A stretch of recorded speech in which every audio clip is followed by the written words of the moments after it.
So today, I'm sitting here with a serial entrepreneur. You know, somebody who's been in the game for a long, long time. You know, from real estate, bars, car lots. You know, some people don't know, but who know, they know. Tell me a little bit about yourself, my brother. Well, like you say, I've been doing real estate for about 20 years. Been selling cars just as long. You know, dibble and dabble and other things, but they're my main two right there. In the trucking industry, we've been doing that too since about 2003. So, you know. So, how'd you get started selling cars, man, and being in real estate? Just give me an overview of how you got in real estate and how did it work? How did shit work? Well, to be honest, man, everything is stemmed from my brother one way or another. You know what I'm saying? So you know him, you feel me? But like you say, if you know, you know. If you don't, you don't. But everything stemmed out of him. I mean, even the car selling. So I started. What was your first crib that you got and you could say, hey, this is mine? Mm-hmm. You know? Well, the first crib that I bought, like I was saying, I was living in Atlanta at the time. My brother kept calling me from Toledo. He was here in Toledo. He was just saying, hey man, we about to lose the house we grew up in. You need to go on and buy it. So the first couple of times he called me, I just brushed it off. Like, man, I ain't buying nothing in Toledo. I'm in Georgia. You know what I'm saying? But yeah. once I came home and visited, seen the crib, all the memories came back. And then once I seen how it was easy for us to just go ahead and save it, that's when I got on board and saved it. And that's the first house I bought. Okay. So that was back in 1998. that's what I was about to ask. So 98. How old was you back then? I was 18 at the time, get ready to turn 19. And how much was the crib? The crib, I had to go to the auction and buy it. That's what I was doing. I had to go to the auction and buy it, and they was auctioning it off, and it ended up costing me about $8,200. That one. No, that's what I was saying at the time. It wasn't nothing, you know. We was just, I was just learning about the house game. So when I realized that could save it, I figured we might as well go ahead and save it. I just had enough money left over from going to college where I was about to pay for my tuition, or I either could have bought the house. So I said, man, you know, I might as well go and get the crib, and that'd be my business. So after right that, there. how did you formulate the plan to get as many as you got now? And like, okay, from 98, what steps did it take after that to like move forward and start really when you start loving real estate, you know, because at some point in time you have to be like, man, this is making money. Right. Well, let me explain it to you then, since you asked. First of all, I had the plan in 98 because in 98 I was in college at the time when he kept calling me to buy the house. In 98, I was in college. But me going to school and trying to maintain in Georgia at that time when I was 18, that's where I hit the bump in the road. It was hard because I was living an hour away from my college. Okay. So I was driving an hour to school and an hour from school. That wasn't so bad because I was used to it, and thankfully I had a car that could make it. But what got hard was when I actually got ready to put my head into the books and tried to study, I had to drive an hour from my house just to study with somebody because everybody an hour over here by the school. So I might now, you know, study time. You just right after you out. This your play time kind of. Yeah, So I got a little bit of time to do this. But I got to try to study. So I had to drive an hour over here to study. So I was doing it first. I had a couple of chicks and people I was studying with. So I drive an hour here. As soon as I get an hour away to try to sit down and study, now my plays is calling. I had to get back over here because I got to eat. I'm all by myself. So I'm sitting down trying to study, but at the same time, I got to get back over here. So I'm driving my car crazy. I'm really putting hell on my car. Noticing that after the first week. After the first week, my car was ready to break down on me. So I said, damn, this ain't finna fly. Yeah. But I was still brainstorming. So at the same time, bro called me back. And when he called me back, he said, the house still for sale. Come on, whoop-de-whoop, come check it out. So we ended up coming home, seeing the situation, visiting him, checking out the crib, seeing what it needed. And I said it wasn't a bad investment. I ain't know nothing about buying houses or nothing, But I knew we still needed our house because that's where we operated at out the block. We needed the house just because everybody came by there. It represented us. So I knew we needed the house. You know what I'm saying? So I ended up coming home. And like I said, I was in school and I was paying to go to school out of pocket. So I'm paying every quarter for my tuition. Yeah. Had just enough money to come home and buy the house out of that school money. But my plan was I could have stayed down there in Decatur and paid them 3 years of going to college. But that was going to be $30,000 at the end of that. I still going to have to find a job, still going to have to find somebody to believe in me, and still had to work my ass off to get up to the head of the class. Or I could have took the little $10,000 I had, bought the house, keep buying houses from there, and in 3 years, who knows where it's going to take me. Yeah. So that's how my plan started. I started off playing out of college, let's go try to get these houses, let's try to make it. So it was already a plan from the jump to do it with the cribs. I just didn't know how I was going to do it because I was young in the game. So right now, I mean, from then to now, how many doors do you own? Shit, man, I lost count. I quit counting, you know what I mean? Just give me a rough estimate. At least 22, 23. It might be more than that because if you count the duplexes and 2 doors on each one. Yeah, that's 2 doors on each so one. you could really get technical. It could be like 27 units. So, from that 98 span, what at what point did it really get like real? Like, it's real now. I'm making money. It was a few things. It was a couple things. The first thing was after I bought my crib, I didn't notice. I didn't even recognize what I was doing after that because it was the house we always grew up in. Nothing changed. But then once I bought my second house, which I bought off the auction list the same way. That's when the bell started going off in my head because I went to visit the people who was living in the house. And I knocked on the door and I told them, I said, I'm the new landlord. I gave my name and all that. I said, I'm the new landlord. I said, everything cool right now, but at the beginning of next month, y'all gonna owe me, I think I sold them like $350 for rent. This is back in 98. They was like, okay, whatever you talking about. But they was like, we've been paying my auntie rent to stay here. It's her house. So we got to go do our research and check out what you're talking about. I seen them on a Friday. So by that Monday, they was calling me. They was saying, sorry, Mr. Taylor, we see you done bought the house. Like the name gave me their story. They said, like, we've been paying our auntie, but we didn't know she wasn't paying the bills. You know what I mean? So make a long story short, they sat down with me. It was 2 parents that worked at Jeep and they had 2 kids in high school. And they seen I was number 18. Yeah, young man. 18-year-old that came and bought their house. So they learned a bunch of game from that. Because shortly after, about a year or 2 later, they went and got their own crib. That stayed for about 2 years with me. But make a long story short, once I seen how I adjusted their whole life and how I was ahead of the game, they working at Jeep, both of them, and they had 2 kids in high school and they know nothing about ownership of a house. So once I seen that and seeing how I was ahead of the game and how I schooled them and could have charged them whatever I wanted, I knew then, okay, this is making money. I only paid $5,000 for the house.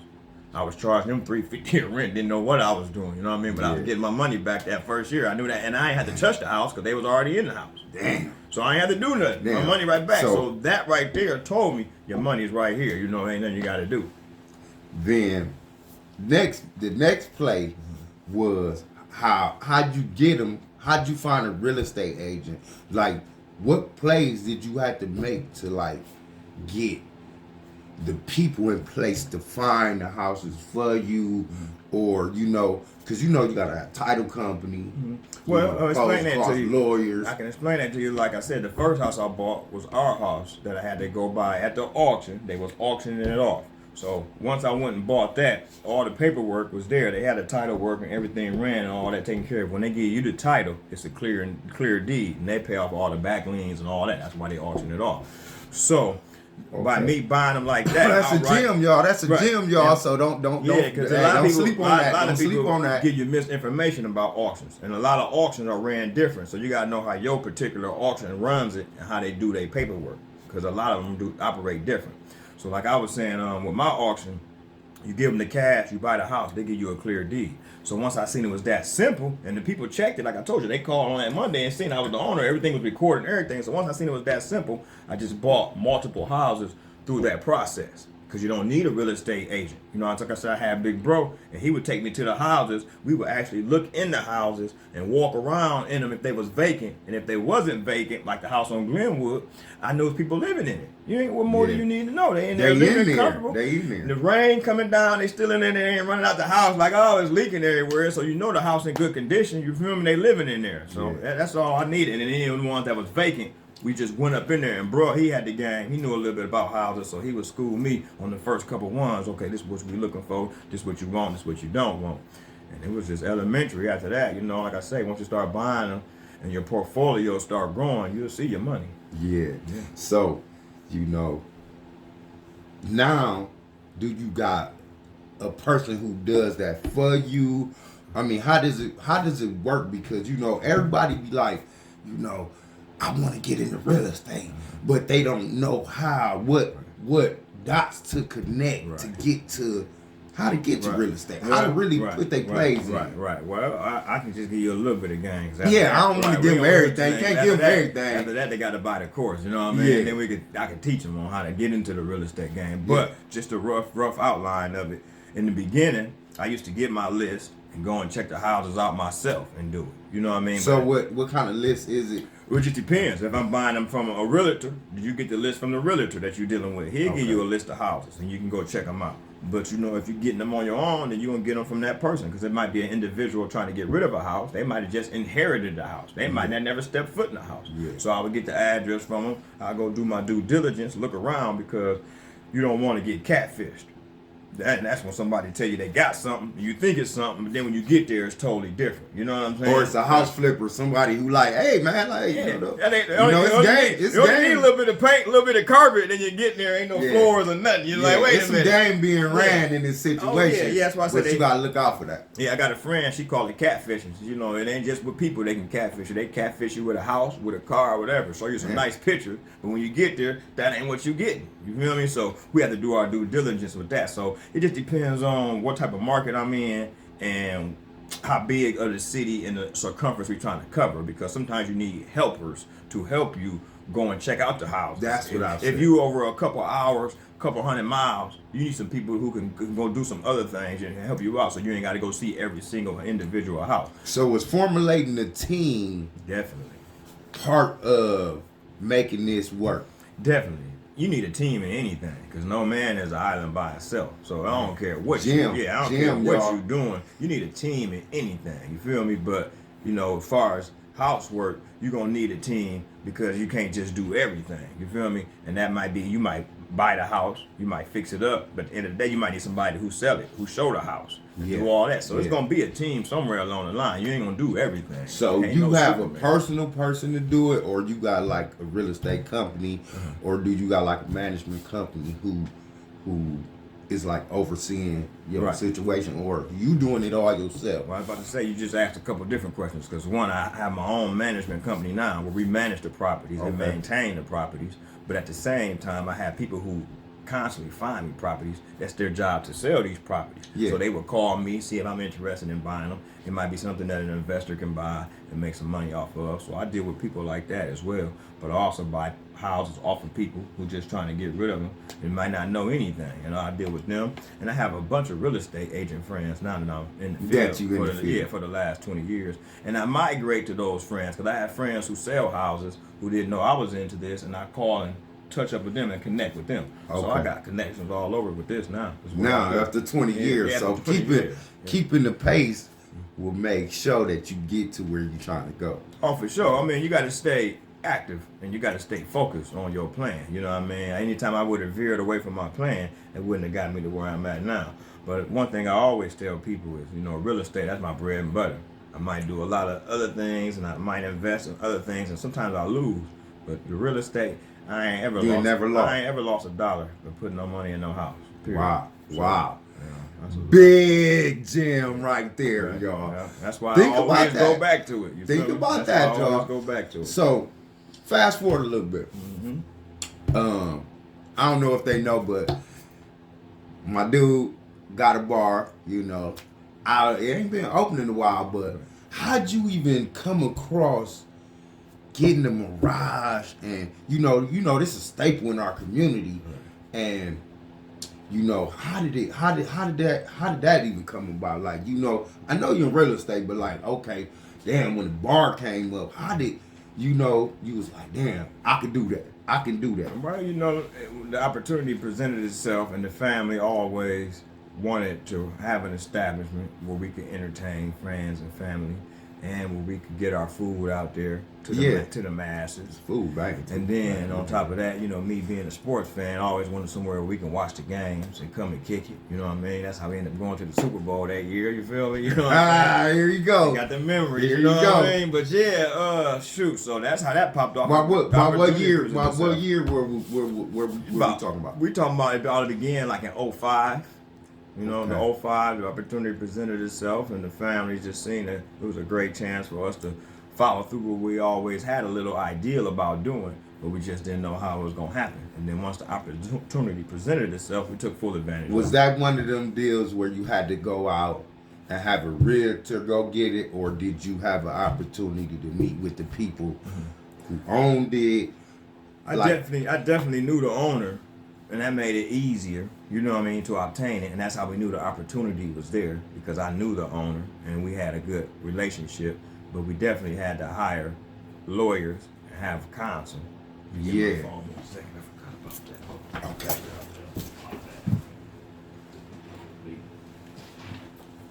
Okay. Yeah, we definitely had to have counsel. Had to hire counsel, and he had his attorney, I had mine, and make sure all the paperwork did that right, because that's a big deal. And with the different organizations that's involved, you want to make sure every I is dotted and every T is crossed. It's not been open in a while. Right. You know what I'm saying? And what is making you not open it? And it's like, it's still a staple in our community, How what's the plan? What's the plan? Shoot, we trying to reopen right now. We're just waiting right now. Only thing I can honestly say the biggest holdup has been is because of the pandemic. Because last year in January, I was trying to get the work done that needed to be done, and I got in touch with the gentleman. But in January is when I talked to him. By February, he had shut down for the year last year because of the pandemic. Yeah.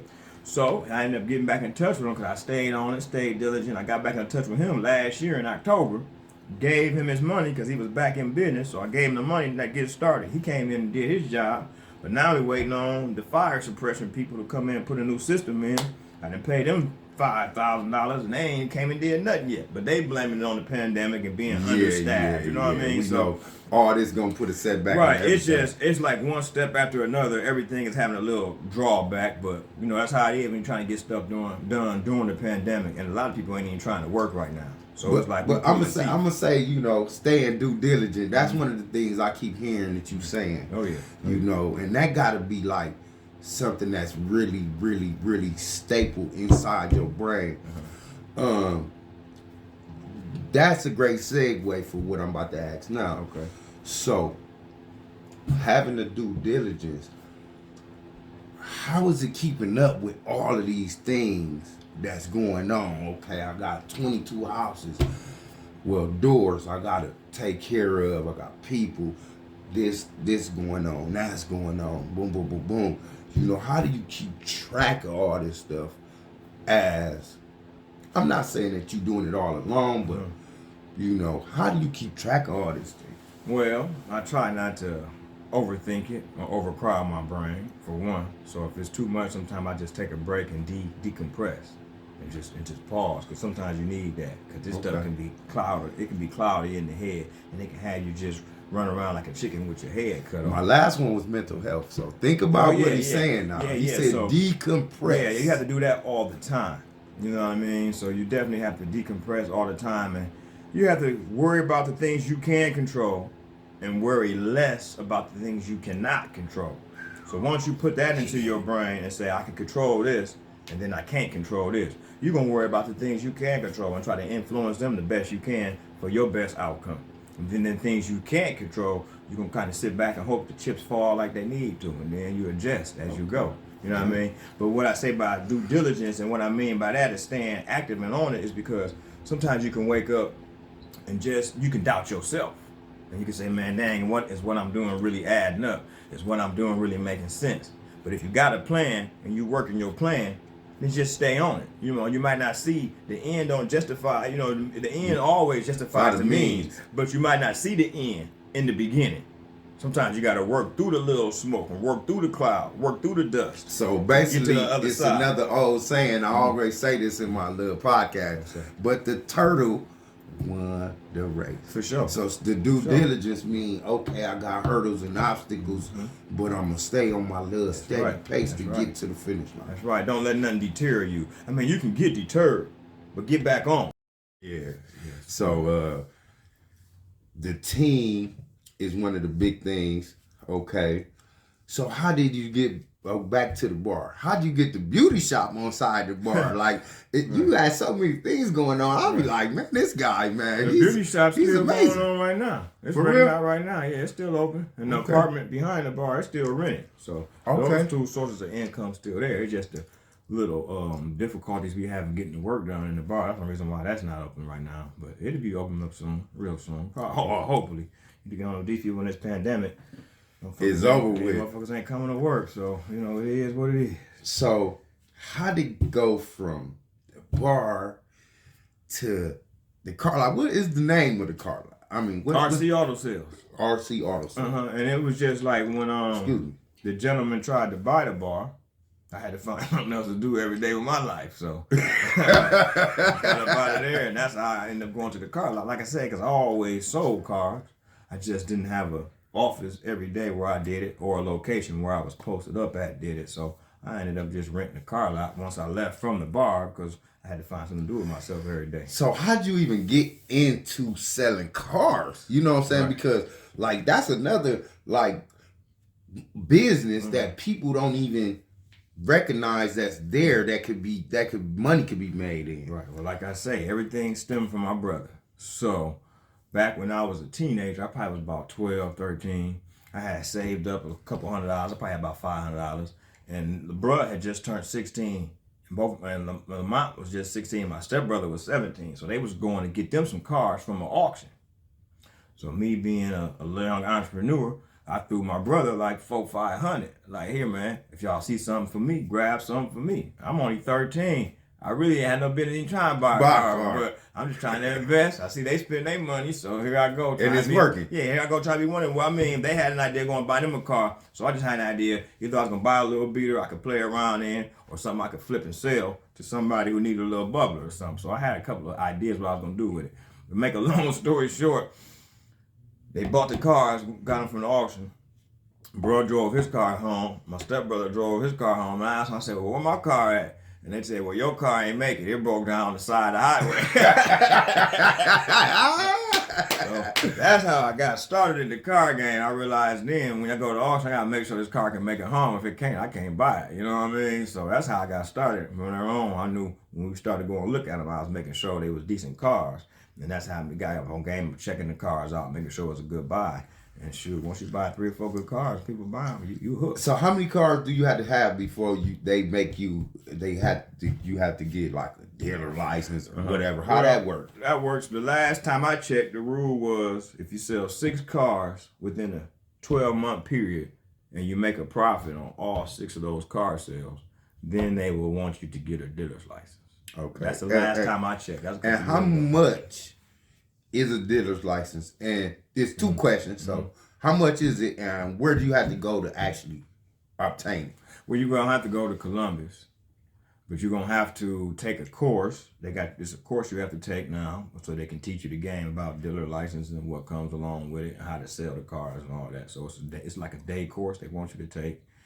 And then you have to have a car lot where you can conduct business. I had to have a car lot where you can conduct business. Okay. You got to have a sign on this car lot. And you have to have a building or a trailer, some type of structure where you can handle the business inside with the customers. Okay. I think you might have to have a bathroom and a phone line at this place too. So you have to have a lot, a structure on this lot where you can conduct business. You have to have a sign, a phone line, and I believe you might have to have a bathroom available for the people. I'm not sure on the bathroom. But as far as the cost, it's a couple $100 to process to get your dealer's license, but you have to have $10,000 worth of cars or money in the bank to purchase cars. Okay. And that's the major hurdle that a lot of people get misconstrued. Oh, okay. Mm-hmm. So, do you rent cars too? Man, they used to. We stopped just because the insurance companies was dropping us because there was so many claims being made, so many problems that they end up dropping us. But so, you know they got like Turo. And now the company is starting to pick back up, and they're going to go through Turo on those apps. But the same thing I was saying was the same big companies that renting cars in these neighborhoods is having the same problems that we was having. You know, people bringing the cars back tore up, not wanting to bring them back on time, bringing them back with a windshield got a crack in it from a rock or something. You know, little things like that the insurance companies were getting tired of us about. They dealing with them with the big boys too. Same thing. Wow, didn't know that. Yeah, same thing. Hey, he hit y'all with them gems today, man. Y'all don't even know. So, after the car lot, you know, I know like you sell cars, but like, is it do you don't like advertise and things like that? So, I mean, how do we get you some advertisement to where people is coming more towards us? Shoot, man, it's just us. Yeah, I just gotta put it out there. I just ain't had time to really put together some advertisement, like whether it be a commercial on the radio or a commercial, video, whatever. I just ain't had time. This is what I'm here for too, to give a person a little bit more exposure if they ain't got that much exposure. So, you know. But we definitely service the community and we try to help out. We don't do payment plans no more. So they didn't deter us from that. We cash only. So, you know, a lot of people don't come mess with us because of that. But anybody who can afford to mess with us, we treat them right. Okay. For sure. Okay. So what's next for the bar? What's next for the car lot? What's next for the real estate? Is it a commercial building you trying to make happen?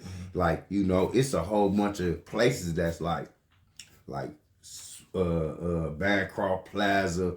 You know, I don't know if it's a lot of people in the city that's really trying to make some things happen like that, but like, have you even looked into things like that? Yes, we did. We do. We look into that all the time. But you, like you said in the first part of the question, the bar, we just waiting on the people who's already paid to do their job to come and do their job. So we haven't been applying pressure to them because obviously I've been looking into other things and been busy doing other things. But in a minute, we're going to get back on applying the pressure to them, trying to stay on their neck and knock that out. But they already paid to do what they supposed to do. So it's like a waiting game. We just got to wait for everybody to come and get finished. At the same time, I got to keep the people in Columbus happy because they on our backs about why it ain't open as well. So we got to show them that, hey, it ain't us, it's the people. They just paid to do the work. We just waiting on them to complete the process. Okay. So that's the bar. And then as far as the car lot, we're trying to pick up the rental game. You know, that'd be something next for us. But we just want to help everybody get them some cars right now, especially with the stimulus money coming out, economic relief.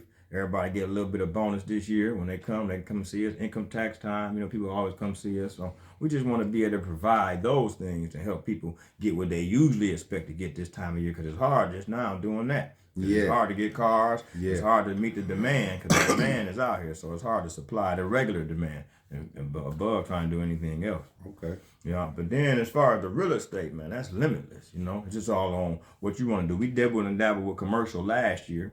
We bought a few commercial properties and sold them and rented them out, and that went fine. But, you know, we got some other things on the horizon, taking it out of the state and moving some other places because we're trying to hit the hot areas and get on to the hot markets where the money is really being made. You know, we done did this for the last 20 years, you know what I mean? So in business, it's all about bigger and better. So we just gonna try to get to the bigger and better in the hot markets where it's really getting made. And at the same time, we're not gonna ignore our market. We're gonna still, you know, tend to ours, but we are gonna focus on some bigger and better things.